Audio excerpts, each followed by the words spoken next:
제 생각에는 지금 우리가 알고 있는 대여섯 개 빅테크라고 부르죠. 반 정도는 사라지지 않을까 싶어요. 누가 사라질지도 예상하십니까? 가장 위험하다고 생각되는 기업들은 당연히 애플이고 두 번째 거의 패권을 가진 거 아닙니까? 아닙니다. 왜냐하면 세계화 시대 끝났잖아요. 각자 도생의 시대에 지금 살게 될 거고 앞으로 5년이 너무나 중요합니다. 안녕하세요, 한석준입니다. 대가들의 지식을 전하는 지식인 초대석, 오늘은 AI 시대에 인간에게 통찰을 전하는 뇌과학자 카이스트의 김대식 교수 모셨습니다. 어서 오십시오. 네, 안녕하세요. 얼마 안 있어서 또 뵙습니다. 그러게요. 또 초대를 해주셔가지고 또 같은 자리에 또 앉게 됐네요. 아유, 감사합니다. 듣고 싶은 말이 많거든요. 오늘은 좀 호랑이 티셔츠를 입으셨네요. 네, 이게 2달 전인가요? 제가 여기 와서 대담을 할 때 아무거나 그날 있는 옷을 입고 나는데 하필 그날 또 아주 알록달록한 또 이 캐릭터가 있는 옷을 입고 왔더니 그 다음부터 뭐 댓글에서 난리가 난 거예요. 뭐 무슨 지방 트로트 가수 아니면은 무슨 뭐 미장원 원장님 같이 생겼다. 그래서는 아주 반성의 또 시간을 가지고 오늘은 정말 얌전하게 입고 왔습니다. 지금. 사실 기대했습니다. 오늘도 또 더 화려한 걸 입고 오시길. 아닌 것 같아요. 저도 제 이미지 관리를 좀 해야 되기 때문에. 알겠습니다. 자, 뭐 지난 영상 두 편이 모두 조회수가 엄청났습니다. 요즘 시대 사람들이 AI와 또 AI로 인해서 변해갈 사회에 대해서 아주 관심이 많다는 뜻일 텐데요. AI 관련해서요. AI가 사실 본격적으로 우리 곁으로 다가온 거는 챗GPT가 인공지능처럼 대답을 하기 시작하면서 이 일이 생긴 거지 않습니까? 그러니까 2022년 11월 이때가 이제 거의 본격적으로 시작됐다라고 볼 수가 있을 텐데 한 3년밖에 안 된 거예요. 저도 종종 깜짝 놀라는 게 챗GPT가 공식적으로 열린 건 2022년 11월 30일이지만 우리나라에서 쓰기 시작한 건 2023년 1월 2월이었을까요? 그러니까 아직 3년도 안 된 거예요. 그런데 정말 최근에 특히 제 지인들 중에서 뭐 대부분 중년 아저씨들이겠죠. 제 지인들 챗GPT 파트너가 없는 분이 없으시더라고요. 인생의 질문을 던질 수 있는 파트너, 뭐 비서라고 부를 수도 있고 또는 도움이라고 부를 수도 있고, 그런데 이제는 사업 그리고 개인적인 삶에서 본인이 선택을 못하면 챗GPT한테 물어본다라는 거예요. 그리고 이름도 다 줘줬더라고요. 그리고 최근에 챗GPT에게 성격도 우리가 부여할 수 있잖아요. 그래서 누구누구야 하면서 어떻게 선택해야 되니 하면 또 쫙 얘기해주는, 이건 사이언스 픽션이잖아요. 우리가 인생에서 질문 있을 때 다른 사람이 아닌, 가족도 아니고 친구도 아니고 기계한테 물어보고 그 말을 믿고 판단을 한다라는 건, 근데 그게 3년 만에 됐다라는 게 저는 그게 대단한 일인 것 같아요. 정말 인간의 적응력은 상상을 초월하는 것 같아요. 심지어 요새 유튜브 영상 보면은 뭐 이래서 챗GPT가 좋다, 이래서 나는 챗GPT를 버리고 제미나이로 갔다, 나는 그록이다, 뭐다, 뭐 그런 영상도 정말 엄청 많지 않습니까? 진짜 너무 재밌는 게, 이제 저는 인공지능을 연구하는 사람으로서 몇 년 전까지 우리가 뭐 이런 얘기하면 이해하는 사람도 아무도 없었고 관심 있는 사람도 아무도 없었는데 저는 문득 편의점에 가서 뭘 사든 또는 분식점에서 음식을 먹고 있으면 주변 사람들이 다 AI 얘기를 하고 있는 거예요. 방금 말씀하셨던 대로 제미나이가 더 좋지 않냐 그런 얘기를 하면서 거의 무슨 축구팀 얘기하듯이 모두가 AI에 대해서 얘기를 하는 정말 대단한 세상이 시작된 것 같습니다. 저 같은 AR못, AI 잘 알지 못하는 사람들은 그냥 이게 제일 좋아요 라고 딱 정해주면 제일 마음 편하거든요. 아, 이게 제일 좋아? 그걸 잘 쓰자. 뭐 잘 못 썼으면 내가 잘못 썼나 보지. 이렇게 생각하는 게 제일 마음 편한 건데, 참 이게 흥미롭게도 AI가 역사가 아니잖아요. 지금 이 순간에 벌어지고 있는 일인 거고, 한 달에 한 번씩, 어떨 땐 일주일에 한 번씩 업그레이드가 되는 건데, 제가 봤을 땐 이게 특히 대한민국 국민들 그리고 대한민국 리더십, 기업인들에게 가장 큰 심리적인 멘붕 상태를 주는 것 같아요. 그 이유는 뭐냐면 어쩔 수 없이 여러 역사적인 이유 때문에 대한민국은 산업화를 선진국에 비해서 한 150년 늦게 시작을 한 거잖아요. 영국에서 막 증기기관차 만들 때 우리는 임금님 수라상을 차려주고 있었는데, 그러다 보니 우리가 제대로 된 산업화를 하기 시작한 뭐 70년도 80년도라고 칩시다. 이때 우리는 한 번도 해보지 못하고 우리는 이해하지 못하는 걸 선진국 기업들은 이미 다 해봤잖아요. 이런 관점에서 보면 산업화를 수능시험이라고 비교한다면 사실 우리는 수능시험을 오픈북으로 본 거잖아요. 답이 있었어요. 그렇죠. 답안지가 있으면 당연히 그걸 뺏겨 쓰는 게 가장 현명한 방법입니다. 근데 그러다 보니까 이상한 착시 현상이, 헬루시네이션이 머리에 생겨버린 것 같아요. 그게 뭐냐면 내가 모르는 게 있으면 누군가 답을 아는 사람이 있을 거다. 그럼 벤치마킹 하는 게 빠르다. 아, 우리한테 그게 생겼다고요? 그게 헬루시네이션으로 그냥 지금 머릿속에 생겨버린 것 같아요. 근데 50년은 역사적으로는 아무것도 아니지만 한 나라 개인에겐 상당히 긴 시간이잖아요. 근데 항상 그랬으니까, 그러다 보니까 인공지능 시대에는 자꾸만 벤치마킹 할 때를 지금 보고 있는 것 같아요. 근데 그럴 때가 없네요. 없죠. 특히 지금 현재 AI의 기초적인 알고리즘은 뭐 빅테크들이 만들고 있지만 사실 진짜 중요한 거는 그 알고리즘들을 특정 산업에 어떻게 적용하는지. 맞습니다. 이걸 AI 뭐 X라고 부르잖아요. 도대체 AI로 금융은 어떻게 할 건데, 콘텐츠 산업은 어떻게 할 건데, 교육은 어떻게 할 건데, 문제는 아무도 몰라요. 아무도 해본 적이 없잖아요. 지금 AI라는 브렉스루 자체가 한 2년 전에 있었기 때문에 앞으로 모든 산업 분야에 영향을 주겠지만 언제 어떤 식으로 어떤 형식 해본 적도 없고 답이 나와 있는 것도 아니고, 근데 국내에 있는 자꾸만 이 정치인들이나 기업인들은 뭔가를 이렇게 벤치마킹하고 싶어 하는 것 같아요. 근데 할 데가 없죠. 아무도 답을 모르니까. 근데 이걸 적응하는 게 상당히 어려운 것 같아요. 제가 지금 최근 해드린 얘기는 그때는 맞았지만 지금은 틀립니다. 이 방식 AI에 한해서만큼은 시간을 두고 따라가는 것이 어려울 것이다. 세 가지 이유가 저는 있다고 항상 얘기를 합니다. 첫 번째는 우선 AI는 우리가 이렇게 파스트펠로우를 했었던 시기에는 우리는 중공업으로 패스트펠로우 한 거잖아. 근데 중공업은 상대적으로 발전이 느려요. 어쩔 수 없이. 뭐 산업 자체가 느리죠. 큰 기계를 만드는 데기 때문에 이런 관점에서 보면 AI에서 5년은 중공업으로 보면 거의 한 또 50년이라고 생각하시면 될 것 같아요. 격차가 너무 벌어질 수 있다. 그런데 두 번째 더 중요한 게 있는 것 같아요. 우리가 캐치업을 했었던 시기가 70년도, 80년도 그리고 90년도까지 간다면 산업이라는 게 진공관 상태에서 벌어지는 게 아니잖아요. 어떤 세상에서 우리가 캐치업을 했냐 하면 세계화 시대인 거예요. 그게 무슨 얘기냐면 우리가 캐치업을 했었던 가장 큰 이유 중에 하나는 우리가 열심히 일하기도 하고 배우려는 스탠스가 있었기 때문에도 가능했지만 가르쳐 줬으니까 가능한 거잖아요. 그분들이 가지고 있는 건데 유학생들을 받아줬으니까 우리가 공부를 할 수 있었던 거고 라이센싱을 해줬으니까 그리고 시장을 열었으니까 우리가 저렴한 제품을 수출할 수 있었는데 세계화 시대 끝났잖아요. 2025년 1월 달부터 이제는 세계화 시대는 끝나고 우리는 각자 도생의 시대에 지금 살게 된 거고 어떤 관점에서 보면 사실 역사가 다시 정상화된 겁니다. 이게 정상이 좋다라는 얘기가 하나도 아니고 딱 지난 30년 빼고 인류 역사상 대부분은 내가 좋은 기술을 가지고 있으면 절대로 안 가르쳐 주잖아요. 중국에서 그 실크 만드는 거 비단 얼마나 몇백 년 노력을 한 거잖아요. 끝까지. 목화씨도 훔쳐왔으니까요. 그러니까요. 네. 그러니까 안 가르쳐 주려고 그러고 이쪽은 흡치려고 그러고 수출 수입 안 하려고 그러고 화약 만드는 것 안 알려주려고 그러고 그게 정상이에요. 그게 노말인데 2차 세계대전 이후부터 스탠스가 우리 이제 그만 싸우고 좀 협업을 하자. 그리고 특히 구소련이 무너지고 난 다음부터는 우리는 전 세계 하나의 공동체가 돼서 세계화 시대 뭐 이런 걸 했었던 거고 그러니까 이런 관점에서 보면 지난 30년이 인류 역사상 가장 행복하고 편했던 시대 중에 하나였었던 거예요. 그런데 세 번째 이유도 있는 것 같아요. 우리가 패스트폴로우를 할 수 없는 이유는 우리가 70년도 80년대에 남들보다 150년 늦게 해서 여기까지 올 수 있었던 이유는 헝그리 정신이 있었죠. 우리 부모님 세대들은 일주일에 150시간 일했을 거 아니에요. 그러니까 여기까지 온 거죠. 저는 과학자이기 때문에 기적이란 단어를 저는 싫어합니다. 한강의 기적 같이 보였을 만큼 열심히 일을 했다는 거고 근데 이 세상에 무료가 없잖아요. 그렇다고 해서 뭐 한국 사람들이 외국 사람보다 100배 똑똑한 것도 아니고 그런데 이렇게 빨리 캐치업했다라는 거는 어마어마한 가격을 지불했다라는 거예요. 우리 부모님들은 본인의 행복으로 그걸 지불한 거잖아요. 어떻게 보면 인간이 지불할 수 있는 가장 큰 가치를 본인의 개인 시간과 행복을 다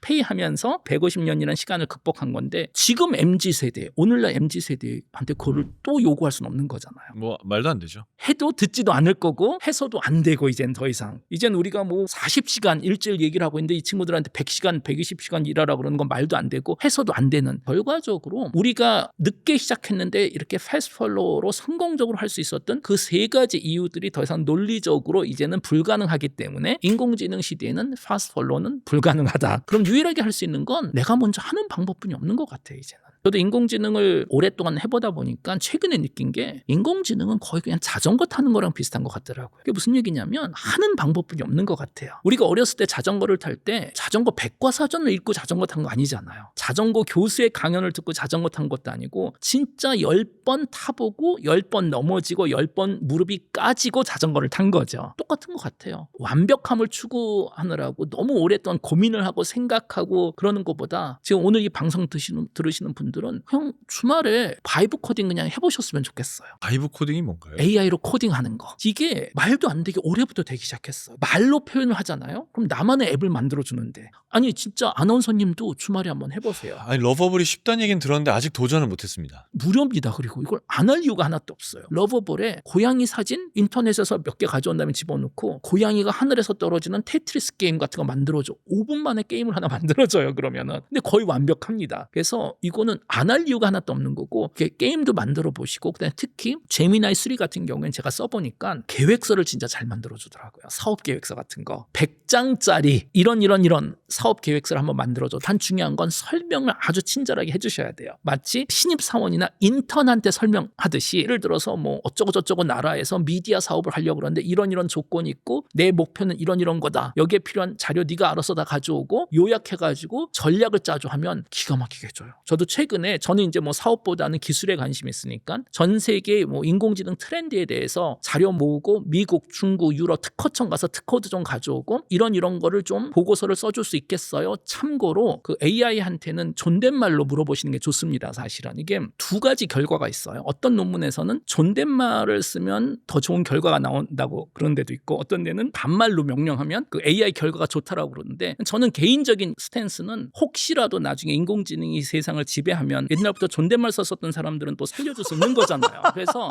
이거 뭐 돈이 드는 것도 아니니까 그래서 저도 챗GPT한테 100장짜리 보고서 써줄 수 있으세요? 했더니 너무 저자생이신 거 아닙니까? 저는 바짝 눕는 거 아주 좋아합니다. 네네. 그리고 강한 자한테는 이렇게 또 우리가 엎드려야죠. 그래요? 당연히. 그럼요. 네. 그래서 그 대신에 이제 에이전트 모드를 꼭 쓰셔야 돼요. 최근에는 이제 에이전트 모드라 그래서 실질적으로 혼자서 이제 업무를 수행할 수 있는 아주 완벽하진 않지만 제미나이도 그렇고 챗GPT도 그 에이전트 모드에 이런 보고서 써주실 수 있으세요? 하고 물어보면 한 2-30분 걸린다고 얘기합니다. 이건 시간이 걸려요. 이제 가서 커피 한 잔 마시고 왔더니 와 100장짜리 보고서를 만들었는데 솔직히 얘기하면 제 학생들보다 잘 썼어요. 단 안에 헬루시네이션이 있어요 분명히. 그래서 경력자들이 점점 중요해지는 게 드르륵 보고 그 문제를 찾아내야 되는 거예요. 이게 이제 사회 초년생들은 그 직관이 없다 보니까 그게 문제인 거죠. 지금까지 사회 초년생들한테 그런 일 줬을 거 아니에요. 자료조사 해가지고 그것도 하루아침에 안 되잖아. 일주일 정도 시간 줘야 되잖아. 초년생 자체가 할루시네이션이 있죠. 예, 그럼요. 너무 그거랑 많죠. AI랑 비슷한 거죠. 그렇죠. 네. 그러다 보니까 대기업에서도 석사 박사 하더라도 우선은 한 6개월 교육을 시킬 수뿐이 없는 게 실질적인 업무에서는 헬루시네이션을 하거든요. 근데 흥미로운 건 이거예요. 월급도 받잖아요. 이때 월급 받아요. 일은 사실 안 해요. 교육을 받아. 그리고 경력을 쌓죠. 사실 이거는 매우 신기한 현상이고 산업혁명 이후에나 만들어진 겁니다. 노동력이 부족했으니까. 그런데 아나운서님도 아시겠지만 특히 올해 들어와서 코딩, 컴퓨터 개발자들 신규 채용을 지금 안 하고 있잖아요. 너무 심각하죠. 아주 심각한 문제입니다. 그래서 최근엔 어떤 얘기가 나오냐면 다시 중세시대 시스템으로 가야 되지 않을까. 그게 뭐냐? 견습생식. 예전에 중세시대에는 내가 만약에 화살을 만드는 걸 배우고 싶다. 그럼 화살 장인한테 가서 월급을 받은 게 아니고 돈을 냈잖아요. 사실은. 먹고 살게만 해주세요. 경력을 쌓는 건 기술을 이전 받은 거니까. 그래서 지금 나오는 제안 중에 하나는 앞으로 대기업에 입사하면 월급을 받는 것이 아니고 내가 대기업에 돈을 줘야 되지 않을까. 왜냐? 지식을 받는 거잖아요. 물론 개인은 절대로 안 주겠죠. 나라에서 이런 시스템을 만들든 교육 시간. 근데 세상이 거꾸로 되고 있는 거예요. 결국은 내가 경력을 쌓는다라는 그 자체가 경제적인 혜택이구나라는 거를 이제야 느끼는 거죠. AI는 월급 없이도 그 정도 수준의 일을 해줄 수가 있으니까. 근데 그게 다 2025년에 지금 벌어진 일들이에요. 지금 기술만 아까 아나운서님이 기술 발전에 대해서 말씀하셨는데 저는 더 충격적인 건 사회 변화 속도가 더 충격적인 것 같아요. 단 사회 변화는 한 달에 한 번씩 누가 앞에 나와가지고 설명해 주진 않습니다. 기술은 이 기업들은 지금 뭐 펀딩도 받아야 되고 뭐 이러니까 계속 본인들이 마케팅을 하는 거잖아요. 근데 사회 변화에 대해서는 그 누구도 마케팅을 현재 안 하고 있다 보니 변화가 없다라고 우리가 생각할 수가 있는데 아마 나중에 50년 후 역사학자들이 보면 2025년, 2026년 어마어마한 변화가 있었다고 아마 얘기를 할 것 같아요.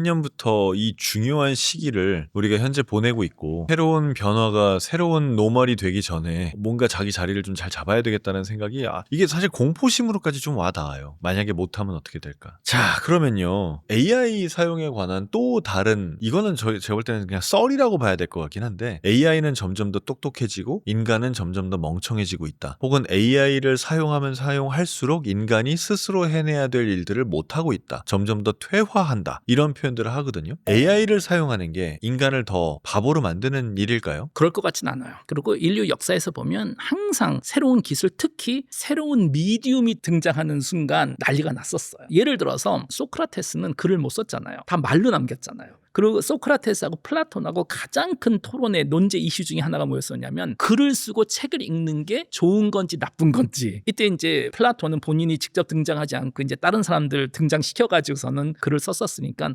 얘기를 하는 거예요. 책이 있으면 얼마나 좋냐. 내가 기억할 필요도 없이 이런 모든 지식들을 다 배우고 기억할 수 있다라고 하니까 소크라테스가 얘기하니까 얘기가 그렇기 때문에 인간이 게을러진다라는 거예요. 지능이 퇴보할 거라는 거예요. 중요한 건 알아서 잘 기억해야지. 그렇죠. 중요한 건 내가 다 기억을 해야 되는데 글로 정보를 남기는 순간 머리가 비어간다라고 2500년 전에 이미 얘기를 했었고 유럽에서도 20세기에 등장하면서 이제 라틴어 수업을 안 하기로 결정하면서 난리가 났었어요. 라틴어는 모든 과학기술과 논리적인 사고의 중심 중에 중심인데 라틴어를 더 이상 학교에서 안 가르쳐주는 순간 서양 문명이 무너진다. 잘 살고 있어요. 그래도. 뭐 우리나라도 한자 교육에 관해서 비슷한 논란이 한자도 있었죠. 아마 비슷했었을 거고 또 학교에서도 전자계산기 쓴다 그러니까 또 난리를 부렸던 거고 그 얘기는 뭐냐면 우리가 너무 이 눈에 보이는 현상적인 거에 좀 집중을 하는 것 같아요. 말로 또는 머리로 기억하든 계산기를 두드리든 아니면 컴퓨터를 쓰든 인공지능을 쓰든 이거는 도구일 뿐이고 결과적으로 그걸 사용하는 사람 자체가 어떤 스탠스 그리고 어떤 논리적인 사고를 가지고 있느냐가 좀 더 중요하지 않을까 싶어서 AI를 쓰면서도 내가 독립적으로 생각할 수 있는 사람한테는 너무나 훌륭한 도구예요. AI는. 그리고 최근에는 제가 아주 흥미로운 일이 있었는데 제가 아주 어렸을 때 본 영화가 하나 있었어요.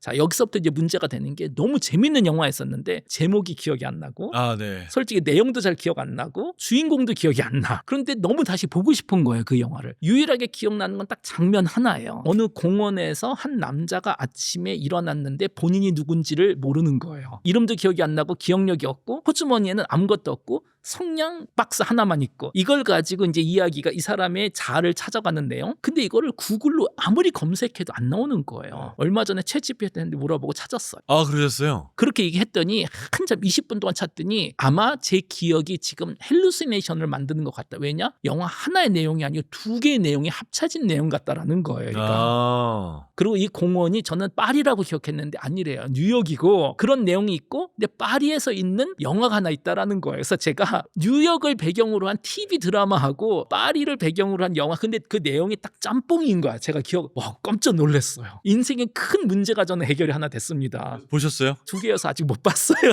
네.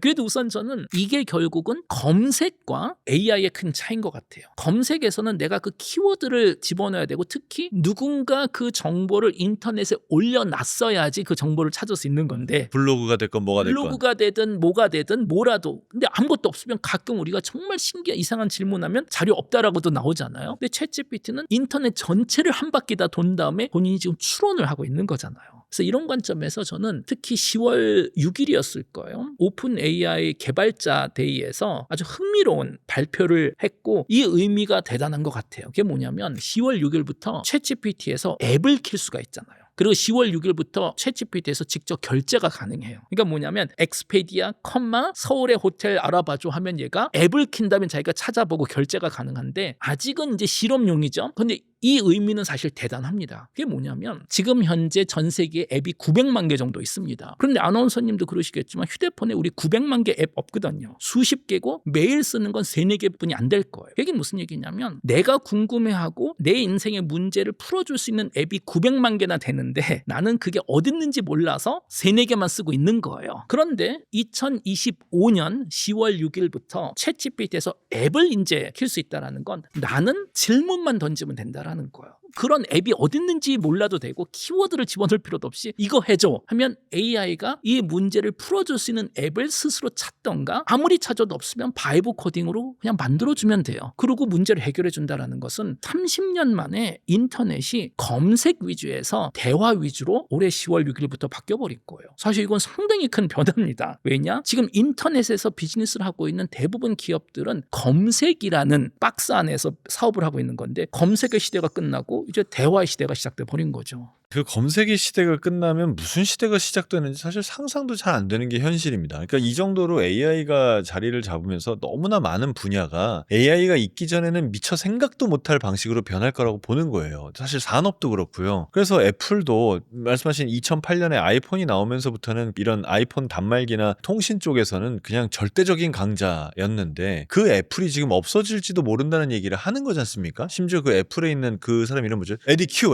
맞아요. 그 사람이 어디 증언 나가서 애플이 10년 내로 없어질지도 모른다 이런 말을 해서 지금 엄청나게 놀란 거 아닙니까? 이게 지난번에 여기서도 그런 얘기 했다가 댓글에서 난리가 났는데 당연히 훌륭한 기술 회사가 맞습니다. 그러나 결과적으로 비즈니스적인 판단을 했을 때 기술 위주보단 디자인 위주로 판단을 한다라는 걸 제가 좀 이제 극단적으로 표현을 했었죠 그때. 이해할 사람들은 또 이해했을 거예요. 사실 이런 점에서 교수님께 여쭤보고 싶은 궁금한 거는 지금 우리가 생각할 때는 애플이건 구글이건 삼성 뭐 엔비디아 당연히 매출이 큰 당연히 세상에 큰 영향을 미치는 중요하고 큰 기업입니다. 그런데 이게 언제까지 갈까요? 제 생각에는 지금 우리가 알고 있는 대여섯 개 빅테크라고 부르죠. 반 정도는 사라지지 않을까 싶어요 사실은. 누가 사라질지도 예상하십니까? 가장 위험하다고 생각되는 기업들은 이게 회사가 사라진다라는 것이 아니고 나중에 뭐 인수인계되거나 뭐 별별 뭔가 또는 랭킹에서 떨어지거나 다 가능한 시나리오입니다. 넷스케이프도 살아있잖아요. 그렇죠. 자, 넷스케이프도 여전히 있습니다. 그렇죠? 무의미해질 수 있다라는 건데 당연히 애플이고 두 번째 메타는 지금 매우 어렵습니다 사실은. 왜냐하면 우선 첫 번째는 메타는 기술이 없어요. 그래도 AI 쪽으로 투자 엄청 많이 하고 있죠. 라마에서 처음에 원래 계획은 뭐였었냐면 오픈소스 AI로 생태계를 장악한다라는 나쁘지 않은 계획이었는데 기술력이 안 되는 것 같아요. 특히 라마 같은 경우에 지금 제너레이션 지금 뭐 3, 4로 가고 있는데 성능이 안 좋아지고 있어요. 근데 교수님 지난번에는 메타의 미래에 대해서 긍정적으로 말씀하셨던 것 같은데. 저도 제 의견을 바꿨습니다. 아 그렇습니까? 당연히. 네. 그때는 이제 왜 안경하고 결합된 AI 디바이스가 나오면 메타가 장악할 수도 있다라고 보셨거든요. 그렇죠. 그런데 메타의 지금 문제는 뭐냐면 결국은 사람이 중요한 것 같아요. 그런데 지금 현재 메타에서는 두 가지가 새로운 트렌드가 있어서 첫 번째는 AI 팀 멤버들이 지금 너무 빨리 자주 바뀌고 있어요. 계속 로테이션. 자리를 못 잡고 있는 것 같아요. 두 번째는 그러면서 동시에 현재 AI 데이터 센터에 투자를 제일 많이 하고 있거든요. 압도적으로. 지금 현재 만들어지고 있는 미국 데이터 센터 중에 하이페리온이라는 데이터 센터가 있어요. 하이페리온은 루이지아나에 지금 짓고 있는데 5기가와트짜리 원자력 발전소 5개가 필요한 데이터 센터고 얼마나 크냐면 데이터 센터 면적이 맨해튼 크기예요. 상상을 초월한 진짜 제 말 못 믿으시겠으면 하이페리온 메타 치시면 그건 저커버기 보여준 슬라이드에서 그 그림이 있어요. 맨해튼 사이즈인 거예요. 이런 식으로 수백조 또는 막 경 단위로 투자를 하고 있는데 문제가 메타는 보세요. 지금 하드웨어도 없어요. 그리고 디바이스가 없어요. 그래서 그 디바이스를 하려고 안경을 지금 열심히 만들고 있지만 저는 장기적으로는 당연히 안경 쪽으로 갈 것 같아요. 근데 그건 5년에서 10년 후기 때문에 제일 중요한 건 사업할 때도 그렇잖아요. 멀리 보면 성공할 것 같은데 지금 돈이 너무 많이 들다 보니 5년을 살아남을 수 있을까? 그래서 지금 메타한테는 앞으로 5년이 너무나 중요합니다. 오픈 AI, 샘 얼트만은 진짜 여우같이 약은 것 같아. 채권 발행도 안 해요. 그 경단위의 돈을 할 때 어떤 식으로 하냐면 본인들이 빚을 지는 게 아니고 오라클한테 니네가 데이터 센터 다 만들어 놓으면 내가 거기서 이만큼 계산 타임을 구매하는 걸 보장을 해줄게. 그러니까 니네 신용으로 데이터 센터 만드는데 그 필요한 비용을 은행에서 빌려. 그래서 지금 오라클이 위험한 게 오픈 AI하고 그렇게 사인을 많이 해놓고 막 이론적으로 매출은 이만한데 지금 당장 빚이 너무 많은 거예요. 아, 오라클도 위험합니까? 지금 오라클 벌써 애플 위험해, 메타 위험해, 오라클도 위험하네요. 그리고 엔비디아는 항상 위험하고요, 당연히. 아, 엔비디아는 거의 패권을 가진 거 아닙니까? 아닙니다. 왜냐하면 엔비디아가 한쪽으로는 패권이 가졌는데 너무 편식을 하고 있어요. 지금 엔비디아가 제대로 돈을 버는 건 딱 GPU 하나뿐이 없잖아요. 그러다 보니 이 GPU는 AI가 잘 되면 예를 들어서 챗GPT가 등장하고 나서 뭐 엄청나게 엔비디아가 잘 되다가 딥시크가 등장하고 딥시크의 메시지는 뭐냐면 계산량이 100분의 1로 줄어들 수 있다라는 가능성 보여줬는데 주가가 추락을 하는 거잖아요. 그러니 어쩔 수 없이 그 황 회장님은 전 세계 다니면서 막 깐부치킨 먹으면서 AI 하이프를 계속 할 수뿐이 없는 게 믿음이 무너지는 순간 제일 위험하거든요. 야, 우리의 깐부 형님인데. 지금 깐부 형님 아시다시피 우리가 그때 26만 장 GPU, GB, 그레이스 블랙웰 200이라는 걸 받은 것 아니죠. 우리 돈 14조를 쓸 수 있는 기회를 준 건데 이것도 문제가 많아요. 왜냐하면 원래 대한민국 정부에서의 예측은 2030년까지 GPU 5만 개를 확보하는 게 목표였었어요. 2026년에 지금 26만 장이 생기는 거 여기까지는 좋은데 GPU는 그냥 자동차 엔진 같은 거잖아요. 아니 누가 지금 아나운서님 집에 와서 포르쉐 엔진 100개 주면 좋겠어요 그게? 얻고 다녀야죠 뭐. 할 수 있는 게 할 수 아무것도 있는 게 없죠. 차가 수요가 필요하잖아요. 다시 말해서 데이터 센터를 만들어야 되는데 지금 현재 26만 장을 대충 계산해 보면 전력량으로 계산하면 원전 2개가 우선 필요하고요. 미국 가격이에요. 한국은 좀 더 저렴하게 할 수도 있겠지만 보통 1기가와트 데이터 센터 하나를 만들고 운영하는데 50조가 필요하다라고 알려져 있어요. 그러니까 이 기가면 미국 가격이라고 치면 100조가 추가로 필요한 거예요. 그 정도는 아니겠죠. 우리 또 저렴하게 할 수 우린 있을 또 테니까. 어떻게든지 하겠죠. 어떻게 해서든지. 네네. 그래도 수십 조가 추가로 필요한 거예요. 그런데 더 큰 문제는 뭐냐면 아니 그래도 필요하면 만들어야죠. 그래도 우리도 그 정도 국력은 되는데 현재 우리나라에는 GPU가 그 정도 수요가 사실 없어요. 제가 이해하기로는 현재 우리나라 통틀어서 GPU 수요가 한 100메가와트 정도. 그런데 이 기가와트를 당장 얻는다면 지금 계속 수요를 만들어내야 됩니다. 미국 회사들은 수요가 있잖아요. 오픈 AI 같은 경우에 지브리 그림 못 그려서 지금 사람들이 날린 거잖아요. 그 데이터 센터가 부족하니까. 제미나이 같은 경우에도 BO3 사람들이 영상을 못 만들어요. 이거 지금 저는 구독하는데도 하루에 몇 개뿐이 못 그리게 해주더라고요. 이게 데이터 센터가 부족하니까. 그러니까 그 친구들은 데이터 센터가 압도적으로 지금 필요해요. 수요가 이미 있기 때문에. 근데 우리는 서비스가 없잖아요. AI 서비스가. 그래서 지금 우리는 신기하게도 인프라를 만들면서 동시에 수요를 만들어야 되는 매우 역설적인 상황에 빠졌는데 그래서 고민이 많았어. 이거 갖고 우리 뭐 할까? 그런데 최근엔 좀 답을 찾은 것 같긴 합니다. 피지컬 AI로 가자라는 거잖아요. 대한민국은. 저도 그게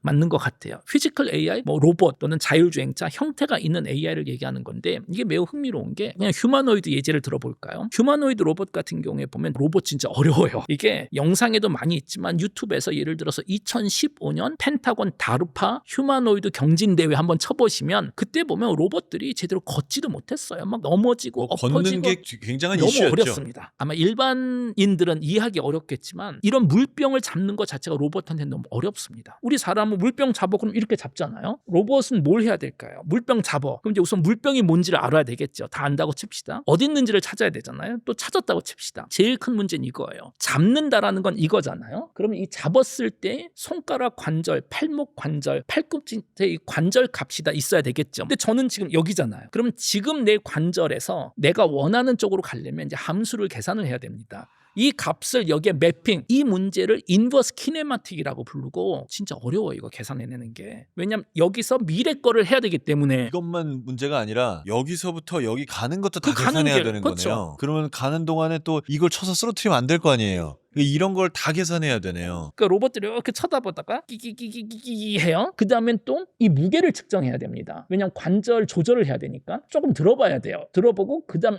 이러니까 난리가 나는 거잖아요. 그런데 사람이나 동물은 그렇게 안 하잖아요. 어린애들 깡충깡충 뛰어다니죠. 또 유튜브에 보시면 알프스 사냥이라고 한번 쳐보세요. 난리가 나요. 산에서 사냥들 뛰어다니는데 거의 뭐 절벽에서 다니죠. 절벽에서 뛰어다니는. 걔네들 미분방정식 계산 안 할 거 아니에요. 그 조그만 머리로. 도대체 이걸 어떻게 하는 걸까? 그래서 최근에는 로보틱스도 이제 학습 위주로 바뀌었습니다. 이게 AI가 예전에는 수식으로 다 설명을 해줬잖아요. 그러다 이게 안 되니까 힌튼 교수가 학습으로 해보자 해서 그게 해결이 된 것 같이. 그리고 챗GPT도 언어를 촘스키 문법을 그렇게 가르쳐줬는데 끝까지 언어를 이해 못하다가 인터넷 있는 문자 가지고 네가 배워 했더니 된 것 같이 드디어 로봇도 이제 수식으로 못하겠다라는 거예요. 그냥 보여주자. 그래서 진짜로 테슬라 같은 경우엔 옵티무스 로봇 그 키가 아마 173 정도 됐을 거예요. 키 173 아르바이트생들을 수십 명 채용해가지고 그 로봇이 보는 눈높이로 고글을 끼고 보면서 장갑을 끼고 로봇 팔을 이렇게 움직여줘요. 그러면 얘한테 학습이 되는 거죠. 이거를 인버스 키네마틱으로 계산하는 게 아니고 물병 드는 건 이런 거에 하고 얘 팔을 주고 이거를 수천 번 계속 보여주는 거예요. 결과적으로 우리가 챗GPT가 가능했었던 이유는 지난 30년 동안 인류가 인터넷에 글과 그림과 영상을 많이 올려놨기 때문에 인공지능이 영상, 그림, 글을 잘 만들잖아요. 근데 인터넷에 움직임 데이터는 없을 거 아니에요. 그 데이터를 지금 만들어야 되는 거예요. 자, 여기서부터 우리나라의 큰 경쟁력과 기회가 있을 것 같은데 좋습니다. 뭔가요? 자, 미국에선 어쩔 수 없이 지금 알바생들 채용해서 그렇게 하고 있어요. 근데 곰곰이 생각해 봅시다. 그리고 또 재밌는 게 이 학습으로 다 되다 보니 로봇에서는 어떤 현상이 있냐면 학습 데이터에 따라서 로봇의 행동이 좀 달라질 수 그럴 있어요. 수 있죠. 예를 들어서 이거는 로봇 분야에서 그냥 자주 나오는 농담인데 미국 학생이 그 학습시킨 로봇은 물병 줘. 그럼 이렇게 준대요.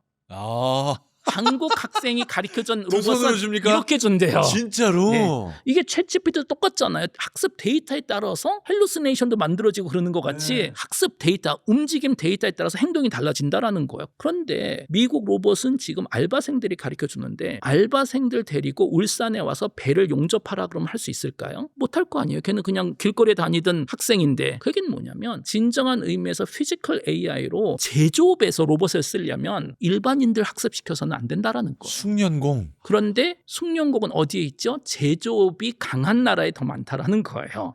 예를 들어서 보세요. 미국 같은 경우엔 유럽도 그렇고 5년 전 코로나 때 가장 문제가 전 유럽과 미국에 마스크 공장이 단 하나도 없었잖아요. 다 중국에 넘겨줬잖아요. 그런데 한국엔 마스크 공장이 여전히 있었잖아요. 우린 많았죠. 일주일만에 막 1억 개씩. 놀랍게도 대한민국이 전 세계에서 몇 개 안 되는 나라 중에 하나로서 비행기하고 배도 만드는데 종이 빨대 공장도 여전히 있는 거예요. 반도체도 만드는데 김치 공장도 여전히 있는. 이게 로보틱스에서 매우 제조업이 중요하겠군요. 제조업이 살아있다라는 게 사실 지금까지는 그게 엄청난 대한민국의 문제라고 얘기를 했었어요. 이미 우리 비교 선진국들은 다 서비스업으로 다 업그레이드를 했잖아요. 와. 특히 미국엔 제조업이 없어요. 전 미국에서 오래 살아봤잖아요. 제조업이 없는 것뿐만이 아니고 일을 못해요. 그냥 숙련공들이 없으니까. 그러니까 현대차가 미국의 공장 질 때다 한국 노동자들이 갔다가 지난번에 뭐 잡히고 난리가 난 게 미국 사람들 데려다가 자동차 공장에서 일을 시킬 수가 없는 거예요. TSMC도 미국의 반도체 공장을 지려고 그러는데 사람이 없대요. 그래서 일할 만한 사람들이 뭐 몇 년 지나면 할 수 있겠죠. 그 정도로 사람이 없는데 한국에는 울산 창원에 여전히 몇십 년 동안 근무를 한 베테랑들이 아직 있다라는 거예요. 그러면 지금 대한민국의 가장 큰 경쟁력은 그 베테랑들이 은퇴하기 전에 나사 조립하는 거, 용접하는 거, 이거를 이제 고글을 끼고 다 가르쳐주면 그 데이터를 가지고 있으면 그 피지컬 AI 시대에는 대한민국만이 가지고 있는 인터넷 데이터가 돼버리는 거죠. 빨리 해야겠네요. 빨리 해야 됩니다. 이게 챗GPT는 공개된 인터넷 데이터로 학습을 했기 때문에 누군가 학습하면 다른 나라도 다 쫓아올 수 있었거든요. 그런데 이런 피지컬 AI 데이터는 우리가 얻는 거기 때문에 우리가 암호화시키고 안 주면 돼요. 또는 우리한테 잘 보이면 또는 거래하면 이게 지금 전 세계적으로 각자 도생의 시대로 가다 보니까 이제 예전같이 서로 기브앤테이크가 아니고 이유가 있어야지 주고 이유가 있어야지 받습니다. 그러다 보니 미국은 외교적으로도 전 세계하고 협상할 때 GPU 가지고 협상하잖아요. 잘 보이면 팔겠다 하고 중국은 히토리로 그걸 하잖아요. 우리는 아무것도 없었어요. 그게. 그런데 만약에 우리가 이 장인들의 움직임 데이터로 피지컬 AI 데이터를 만들어낼 수 있다면 최대한 빨리 만들어야 됩니다. 그러면 이거는 전 세계 최고의 경쟁력이 돼버려서 와 우리가 제조업을 유지한 게 갑자기 가장 큰 기회가 되지 않는다. 지금 그렇게 보고들 있더라고요. 자, 오늘도 카이스트 김대식 교수님과 함께 AI가 가져올 우리 변화의 미래 그리고 대한민국의 위기 혹은 대한민국의 돌파구에 대해서도 한번 생각해봤습니다. 오늘 영상이 우리의 미래에 큰 힘이 되길 진심으로 기원합니다. 끝까지 시청해주셔서 고맙습니다.